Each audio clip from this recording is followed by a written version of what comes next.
So, di yun na nga, a day in my life. Simulan natin sa hapon na ito, papasok ng trabaho. So, magdadrive muna ako mula sa amin. Lalabas tayo ng SLEX, Southwoods Exit. So, ayan na yan. Pasensya na yan lang yung view na nakayana. O basta, siguro naman nagigets yung nagdadrive yan, di ba? O sabihin na, ang bilis ko na naman mag-drive. Siyempre, binilisan ko talaga yan sa editing, di ba? Kasi, tignan mo naman, may ganyan bang wiper, ganyan kabilis. Umuulan yan at maya-maya, ayan na, nakarating na tayo sa matraffic na bahagi ng Kamaynilaan.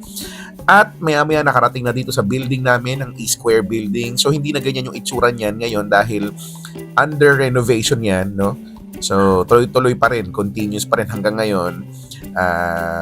As we speak, nire-renovate pa rin yan, kaya ayan, no? Ngayon hindi na siya ganyan, medyo may improvement na, kaya ang elevator din namin ay hindi rin gumagana dahil nga under renovation nga. So ano tayo ngayon, stairs getaway tayo ngayon.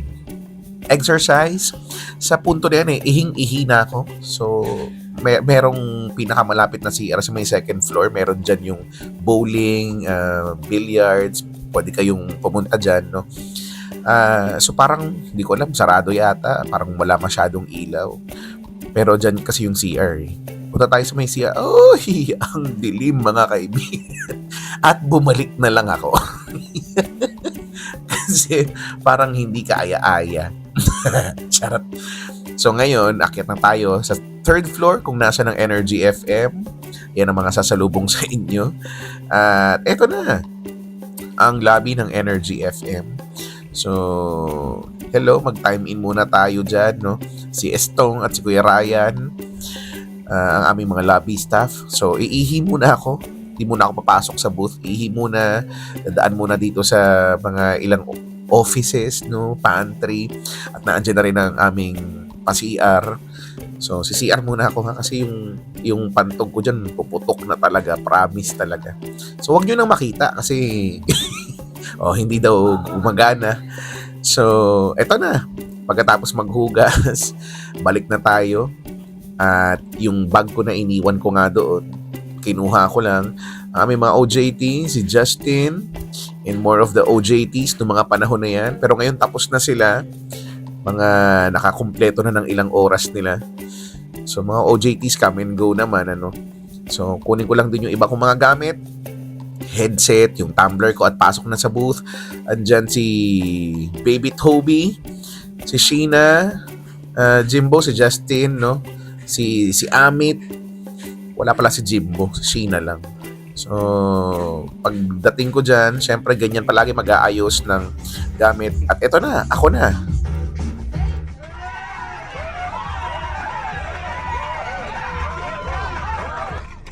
Same, pero iba!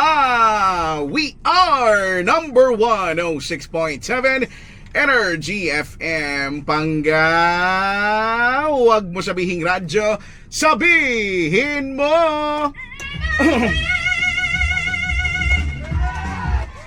Good evening, Metro and Mega Manila! And welcome po sa programang nakakaaliw at nakakabaliw. Talagang okay na okay dito sa DMC or Drive Me Crazy, the 6 to 9 show. Kasama ako, the Monarch of Philippine Radio, your humbleness. Andito na ang kuya mo, my name is Chico. Favorite DJ. Same, pero iba. We are number 106.7 Energy FM. Pangga, wag mo sabihing radyo, sabihin mo. Enjoy the music. Magandang gabi.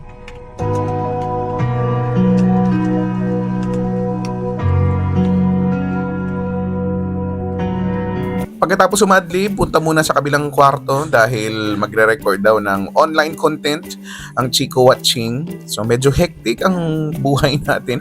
Nag-set up at kinabit ang mic at ready to shoot na. At ito, pasilip. Ito na.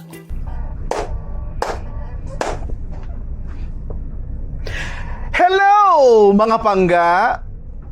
Bye! Charot!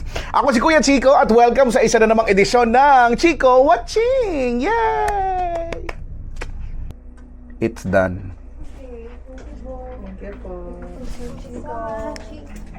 So, next time, okay lang kahit... Pagkatapos mag-shoot, balik na sa studio, dun sa booth. At nag-set up ulit. Yung laptop kasi ginamit, no? Ayos-ayos na mga gamit. At wala nang mga tao dyan kasi usually naman pag oras ko, nagsisialisa na, nagsisiuwian na silang lahat. Ganun naman silang lahat. Masasama ugali. Diyos me. Ayan na nga. At maya-maya lang, adlib na naman. So... yan yung itsura, no? Konting pasilip sa itsura ng trabaho, workplace namin. So, ito yung ginagawa ko off-air, kung ano-ano. Magla-live ako kung saan man dyan, no? At may bisita yata ako dyan at kakausap ko sila, no? Ayan, yung iba, kausap ko mga OJTs. Kunyari, busy. Ayan, no? May kausap ako sa live at mag-adlib na ulit. Ayun, yung inaanak ko, bisita ko pala siya dyan. So, a-adlib ako dyan, no? Last adlib ko na yata ito sa araw na to. So, let's hear it. 8:25, magandang gabi po. We are still live on Facebook. Hanapin nyo Energy FM 106.7. Koyang Chico, good evening po. Pa-shoutout po sa girlfriend kong si Erica. Yari ka.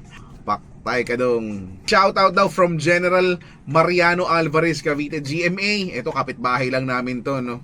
So, maya-maya pa ay natapos na nga ang aking shift, ang aking programa, which by the way, no, kung gusto mo magsayang ng oras, Monday to Friday, 6 to 9 p.m. ang DMC or Drive Me Crazy. So, nag-ayos na ako ng mga gamit at andyan yung mga bisita ko, mga galing ng Dubai. Binisita nila ako dyan for the first time sa aking trabaho. So, yan. Ganyan ang itsura, no, ng pag-aayos ko ng mga gamit. Para ang gulo din naman. Alcohol muna para iwas germs, bacteria, virus, pati yung mic na ginamit. Para naman sa susunod na gagamit, no. So, eto na, yung tumbler, kinuha, at ilalagay ko na ulit doon sa pinaglalagyan ko niyan. Ayan, dyan sa may tech booth. Ayan, si Papa Jackson na nag-aantay ng kanyang pag-upo. At aalis na nga kami dyan. So, nagkayayaan na pumunta, kumain, no? Somewhere. So, pero bago yan, iihi muna ako ulit kasi naiihi ulit ako nung gagawin. At pagkatapos sumiar, hindi pwede sa urinal kasi sira daw, parado ata. So, hugas muna. Pero ba't kaya naghuhugas? Madumi ba? Parang yung akin malinis naman. Charot. So, eto na nga, lalabas na at pupunta sa sasakyan. Ito na yun, nagkayayaan kumain, mag-dinner because it's dinner time. Actually, medyo late dinner time na. Anong gagawin? Yun yung oras ng trabaho ko. So, dinala ko sila dito malapit sa Guda, malapit lang dyan sa trabaho. At umorder na, kumain. Siyempre, what a better way to end dinner but to have halo-halo. Ay, it's so sharp. Parang siya lang. Pagkatapos ay bumiyahe na pauwi at dumaan dito sa Southwoods na ito, sa Mercury Drug na 24 hours at may bibilihin din daw sila. Ako din, may bibilihin din. So, kumuha ng number at pumila. Pagkatapos, ayun na, yung nabili na namin. At uuwi na. So, kanya-kanya na kami ng uwi. Pagkatapos niyan, mga siguro 2:00 na madaling araw, tinawagan ako, akala ko tapos na ang araw namin. Hindi pa pala guys, kasi nagutom daw sila. Nagutom daw sila at ito ko ngayon, nag-prepare ulit. At maya-maya lang darating na sila dyan, nasa labas. Ayan na nga, lumabas ako ng gate at naandyan sila, no, nag-aantay sa akin. At hindi ko alam kung saan kami pupunta niyan, pero ako na magmamaneho ng kotse nila, well, nirentahan nila, no? So, hindi nila alam kung saan nila gustong kumain, pero gusto daw nilang kumain. So, So nag-ikot-ikot kami, paikot-ikot, literal kaming umikot, nauwi din pala kami sa Binyan. Nakarating pa kami ng Alabang, yung pala end up kami sa Wendy's dito sa may National Highway Binyan, malapit sa Perpetual, no. So order muna, tapos kanina nakikita ko si Kuya sumisilip-silip sa akin. Kilala pala niya ako. May pinakita siyang picture namin nung nandun pa daw siya sa ibang restaurant. So nakipagdaldalan muna konti kay Kuya. Oo, yung itsura ko dun. Pero shout out sa'yo, Kuya. Hindi ko na nakuha pangalan mo. Pero hello sa'yo. Maraming salamat sa pagpapakita ng ating memories together. Malay mo tayo talaga. Charot! Tapos yan, umupo na, inintay ang order. At nung dumating na, syempre kumain na. At pagkatapos yan, umuwi na rin naman kami. Alright. Salamat sa pagsama. Okay, thanks. Bye!